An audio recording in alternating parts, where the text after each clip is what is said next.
चालू हो गया। आज हमारे सामने धर्म रक्षक दारा सेना के अध्यक्ष मुकेश जैन जी हैं। मुकेश जैन जी से मैं ये जानना चाहूँगी कि धर्म रक्षक दारा सेना संस्था जो है इसका उद्देश्य क्या है। देखिए, धर्म रक्षक श्री दारा सेना की स्थापना उस समय हुई थी जब हमारे धर्म रक्षक श्री दारा सिंह ने ओडिशा पुलिस ने गिरफ्तार किया था। और उनको गिरफ्तार इसलिए किया गया था कि उन्होंने ग्राहम स्टैंस नाम के एक अंग्रेज पादरी और उसके 2 बच्चों को जिंदा जलाकर मारकर धर्म की रक्षा की थी। ये आज भारत में जितने भी पादरी लोग लगे हुए हैं ये सब CIA के जरिए काम कर रहे हैं। ये CIA के एजेंट है और इनका एक ही लक्ष्य है कि पूर्वी और पूर्वोत्तर भारत को काटकर एक अलग ईसाई देश बनाने का CIA का 2050 का प्लानिंग है। और जिसके लिए ये ग्राहम स्टैंप जैसे पादरी और उनके बच्चे ये सब लगे हुए हैं। आज अभी हाल ही की बात मैं बताना चाहता हूँ आपकी कि छत्तीसगढ़ में एक छोटा सा पर्वत है आधा किलोमीटर ऊंचा, उसमें गणेश जी की 10वीं शताब्दी की मूर्ति है। उसको वहाँ के जो नक्सली ईसाई आतंकवादी हैं उन्होंने उस मंदिर को तोड़ा, मूर्तियों गिरा दी। उससे पहले शिव पार्वती की मूर्ति भी चोरी की गई वहाँ पे। ये सबके सब लोग हिंदू धर्म का खात्मा करने की कोशिश कर रहे हैं। और इनका जो लक्ष्य है कि 2050 तक पूर्वी और पूर्वोत्तर भारत को काट के एक ईसाई देश बनाया जाए। ये सारे पादरी, चाहे वो नागालैंड के पादरी हो चाहे मिजोरम के पादरी हो, वहाँ ये जबरन लोगों को ईसाई बना रहे हैं। उसके खिलाफ दारा सेना खड़ी हुई है। जी, तो आपके अनुसार अगर हिंदूवादी लोगों की अगर खतरा है तो उसका एकमात्र जिम्मेदार जो है वो सिर्फ CIA जो आप बता रहे हैं वो, या फिर ईसाईवादी रीतियां हैं? बिल्कुल जी, सबसे बड़ा। तो मेरा आपसे ये सवाल है, इस पे आप इस चीज को मानते हैं? मेरा सवाल आप पे इस पे है कि क्या हिंदुत्व के लिए सिर्फ ईसाईवादी रीतियां ही जिम्मेदार हैं? उसके लिए आप एक JNU का मामला ले लीजिए। JNU में अक्सर देशद्रोही बातें होती रहती हैं।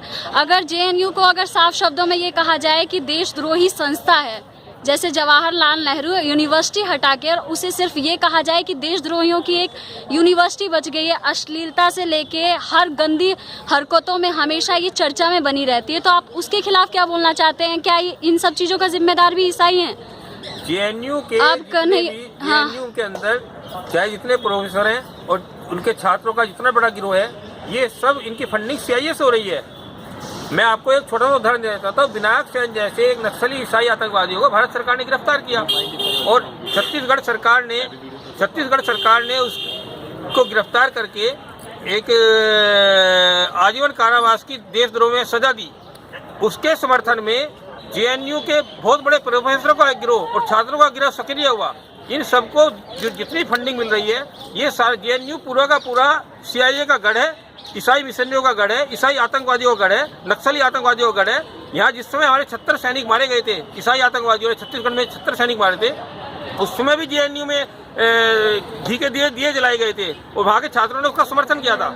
ये सारा का सारा, चाहे JNU गिरोह, चाहे अरविंद केजरीवाल का गिरोह, चाहे मनीष सिसोदिया गिरोह, चाहे अग्निवेश का गिरोह, ये एक बहुत बड़ा गिरोह पर जिसमें प्रशांत भूषण, अरुंधति राय और आपके AP शाह, राजीव सक्तर जैसे जज, राजेंद्र सच्चर जैसे जज लगे हुए हैं। ये पूरा का पूरा गिरोह इस देश की आतंकवादी ताकतें और CIA की ताकतों को के पीछे चल रहा है, जिसका एकमात्र मकसद इस देश को एक ईसाई देश बनाना है। जैसे इन्होंने हाल ही में दक्षिणी सूडान नाम का एक ईसाई देश सूडान को काट कर बनाया, इसी और पूर्वी तिमोर नाम का ईसाई देश इंडोनेशिया को काट कर बना, दक्षिणी सूडान नाम का ये ईसाई देश बना है। ये 10 लाख मुसलमानों की लाशों पर बना है।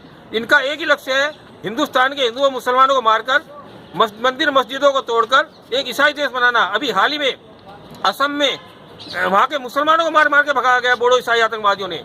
ये सारी की सारी ताकतें, देशद्रोही ताकतें, यहाँ के हिंदुओं मुसलमानों को मारकर एक ईसाई देश बनाने में लगी हुई है, जिसकी तरफ इस देश के जो हिंदुत्व के झंडा लिए हुए हैं उनका ध्यान बिल्कुल भी नहीं है। और वो इस आतंकवाद को माओवादी आतंकवाद, चीन का आतंकवाद बताकर इस देश की जनता को, इस देश के हिंदू समाज को गुमराह कर रहे हैं। इस सब के पीछे एक ही कारण है, अमेरिका का आतंकवाद। जी, मेरा अब आपसे दूसरा सवाल यह है कि JNU के देशद्रोही आरोपी कन्हैया कुमार को समर्थन देते हुए राहुल गांधी के ऊपर क्या कार्यवाही होनी चाहिए? जैसा कि कन्हैया जो है वो पाकिस्तान जिंदाबाद, देशद्रोही की अक्सर इतनी घटनाएं होती है जिसको न्यायालय में भी उसको देशद्रोही घोषित कर दिया गया।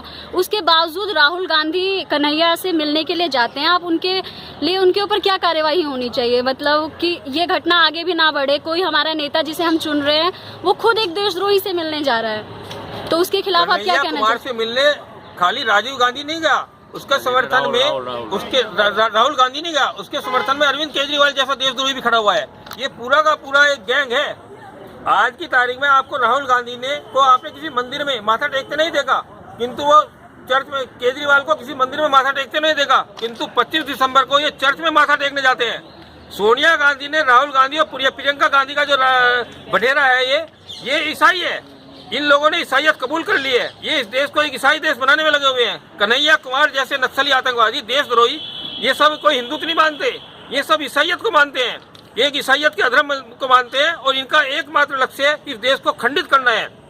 मैं आपको एक बात और बताना चाहता हूँ कि बाइबल में लिखा है कि जो सूर्य की पूजा करते हैं, चंद्रमा की पूजा करते हैं और देवी देवता को पूजते हैं, उनको तुम ईसाई पत्थरों से मार दो। इसी तरह बाइबल के व्यवस्था विवरण अध्याय के 12वें अनुच्छेद में लिखा है कि जिस भूमि को तुम ईसाई जीतते हो, जिस भूमि से तुम उस भूमि के मूल निवासी ऊंचे ऊंचे पहाड़ों पर, टीलों पर या किसी भांति के हरे भरे वृक्ष के तले जितने स्थानों पर अपने देवी देवताओं को पूजते हैं, उनको तुम ईसाई पूरी रीति से नष्ट करना, उनकी वेदियों को ढा देना, उनकी लाटों को तोड़ डालना, उनकी अशेरा नामक खुदी हुई मूर्तियों में आग लगा देना, उनकी खुदी हुई मूर्तियों को काट के गिरा देना, ताकि उस देश से उनका नामो निशान तक मिट जाए।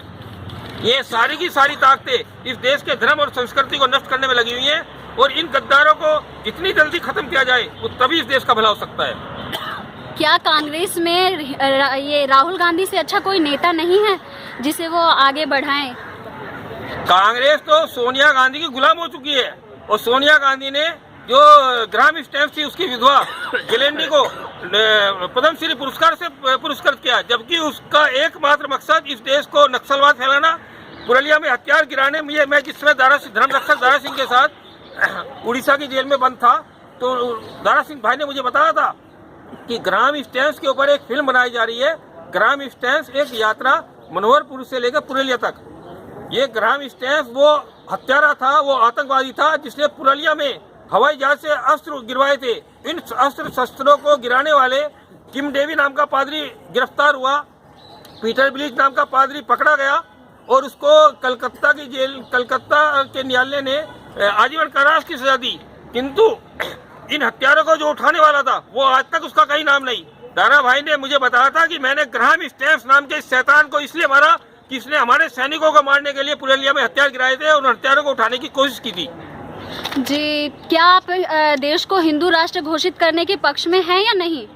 देखिए, ये देश राम राज्य बनाए बिना इस देश में कुछ नहीं हो सकता। ये जितने भी ईसाईवादी शैतानी ताकतें हैं, इनको नष्ट करके, इनको मार के, इनको जिंदा जला के इस देश को, राम राज्य की इन राक्षसों को, जैसे भगवान राम ने रावण को मारा, जब तक इन ईसाई ताकतों को, इन CIA की ताकतों को, इन अमेरिकी ताकतों को जब तक नष्ट नहीं किया जाएगा, ये देश ना धर्म आ सकता, न धर्म की स्थापना हो सकती और ना ही जो स्वामी ओम जी ने बताया है इस देश में राम राज्य की स्थापना करनी है। वो राम राज्य की स्थापना करने के लिए भी इन CIA के एजेंट को, इन ईसाई मिशनरियों को, इन आतंकवादी ताकतों का खात्मा करना सबसे पहले जरूरी है। अगर देश को हिंदू राष्ट्र घोषित कर दिया गया तो देश को क्या फायदा होगा?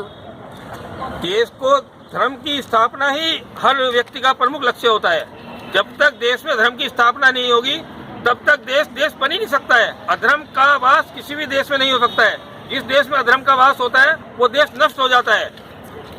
ये जितनी भी शैतानी ताकतें हैं ना, इनको नष्ट करने के लिए इस देश को हिंदू राष्ट्र बनाना बहुत जरूरी है। जो आजकल ये देशद्रोही बनने के, जो देशद्रोही अल्पसंख्यकों को के खिलाफ क्या कार्यवाही होनी चाहिए? जो ज्यादातर लोग देशद्रोही हो रहे हैं, देश के, अपने देश में रह के देश के खिलाफ बोलते हैं और उनकी मात्रा दिन प्रतिदिन बढ़ती जा रही है। आप उनके खिलाफ क्या सजा की मांग करते हैं? अगर देशद्रोही को हमारे सामने देखा जाए कि ये देशद्रोह के पक्ष में बोल रहा है तो लोगों को क्या करना चाहिए? सरकार को उन्हें क्या दंड देना चाहिए? देखिए, सरकार में खासतौर से न्यायालय में भी एक बहुत बड़े गैंग, जजों का गैंग इन देशद्रोहियों के पक्ष में बैठा हुआ है। तिस्ता सीतलवाड़ जैसी देशद्रोही को इस देश के सुप्रीम कोर्ट के न्यायाधीश चुटकियों में रिहा करते हैं।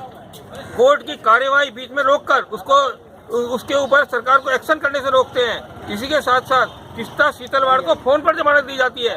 इस देश का एक जजों का गिरोह भी बहुत बड़ा देशद्रोही हो चुका है और इन सबको प्रशांत भूषण, इंदिरा जयसिंह जैसे वकील इन जजों की दलाली करते हैं और सीआईए का पैसा जजों तक 100-100 करोड़ रुपए की रिश्वत में पहुंचाते हैं। सबसे पहले तो इस सुप्रीम कोर्ट के और हाई कोर्ट के इन जजों को जो देशद्रोह में शामिल है, नक्सली आतंकवादियों को जिन्होंने आज तक कोई सजा नहीं दी, विनायक सैन जैसे दुर्दांत हत्यारों को छोड़ा है, इन जजों को सबसे पहले ठीक करना पड़ेगा और इन जजों को इनके देशद्रोह की सबसे पहले सजा देकर, और देशद्रोह की एक ही सजा है जो हर आदमी जानता है, इन जजों को देनी पड़ेगी। उसके बाद ये देश आगे बढ़ेगा। जी, मेरा आपसे अंतिम सवाल ये है कि जैसे आप हर समय बताते हैं कि जो शुरू से जो देश में मतलब धर्म रहा है वो एक हिंदू धर्म था और धर्मांतरण के जरिए अलग अलग धर्मों की सृष्टि हुई है, तो मैं ये चाहती हूँ कि अगर हिंदुओं को बढ़ाना है तो धर्मांतरण कैसे करवाया जाए, मतलब हिंदुओं को कैसे बढ़ाया जाए, कैसे बदलवाया जाए उनको धर्म की। वो हिंदू थे, अब मुसलमान किसी को जाके ये कहेंगे कि भाई तुम हिंदू थे, वो हिंदू बन जाए, तो क्या ये संभव है?